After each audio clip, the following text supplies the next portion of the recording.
ಅನುಮತಿ ಇಲ್ಲದೆ ಮತ ಎಣಿಕೆ ಕೇಂದ್ರಕ್ಕೆ ಪ್ರವೇಶಿಸಿದ ಶಾಸಕ ಶರಣು ಸಲಗಾರ ಅಧಿಕಾರಿಗಳ ವಿರುದ್ಧ ಕ್ರಮಕ್ಕೆ ಜಿಲ್ಲಾ ಪೊಲೀಸ್ ವರಿಷ್ಠಾಧಿಕಾರಿಗಳ ಶಿಫಾರಸು.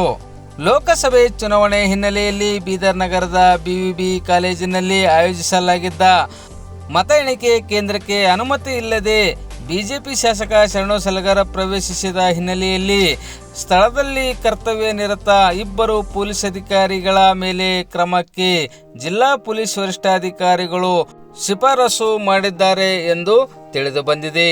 ಬೀದರ್ ಕ್ಷೇತ್ರದಿಂದ ಲೋಕಸಭೆ ಚುನಾವಣೆಗೆ ಸ್ಪರ್ಧಿಸಿರುವ ಬಿಜೆಪಿ ಅಭ್ಯರ್ಥಿ ಕೇಂದ್ರ ಸಚಿವ ಭಗವಂತ ಖೂಬಾ ಅವರೊಂದಿಗೆ ಮಂಗಳವಾರ ಬೆಳಗ್ಗೆ 9 ಗಂಟೆ ಸುಮಾರಿಗೆ ಬಸವಕಲ್ಯಾಣ ಕ್ಷೇತ್ರದ ಶಾಸಕ ಶರಣು ಸಲಗಾರ ಭಗವಂತ ಖೂಬಾ ಅವರ ಕಾರಿನಲ್ಲಿ ಕುಳಿತು ಮತ ಎಣಿಕೆ ಕೇಂದ್ರಕ್ಕೆ ಪ್ರವೇಶಿಸಿದ್ದಾರೆ. ಆದರೆ ಶಾಸಕರು ಮತ ಎಣಿಕೆ ಕೇಂದ್ರಕ್ಕೆ ಆಗಮಿಸಲು ಜಿಲ್ಲಾಡಳಿತ ಅಥವಾ ಚುನಾವಣಾ ಅಧಿಕಾರಿಗಳಿಂದ ಯಾವುದೇ ಪೂರ್ವಾನುಮತಿ ಪಡೆದಿಲ್ಲ ಎಂದು ತಿಳಿದು ಬಂದಿದೆ.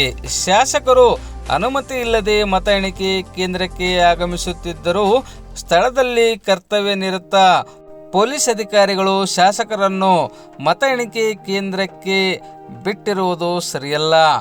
ಕರ್ತವ್ಯ ಲೋಪ ಎಸಗಿರುವ ಓರ್ವ ಸಿಪಿ ಹಾಗೂ ಓರ್ವ PSI ವಿರುದ್ಧ ಸೂಕ್ತ ಕ್ರಮ ಕೈಗೊಳ್ಳಬೇಕು ಎಂದು ಈಶಾನ್ಯ ವಲಯ IGP ಅವರಿಗೆ ಬೀದರ್ ಜಿಲ್ಲಾ ಪೊಲೀಸ್ ವರಿಷ್ಠಾಧಿಕಾರಿ ಚನ್ನಬಸವಣ್ಣ ಲಂಗೋಟಿ ಅವರು ವರದಿ ಸಲ್ಲಿಸಿದ್ದಾರೆ ಎಂದು ತಿಳಿದು ಬಂದಿದೆ.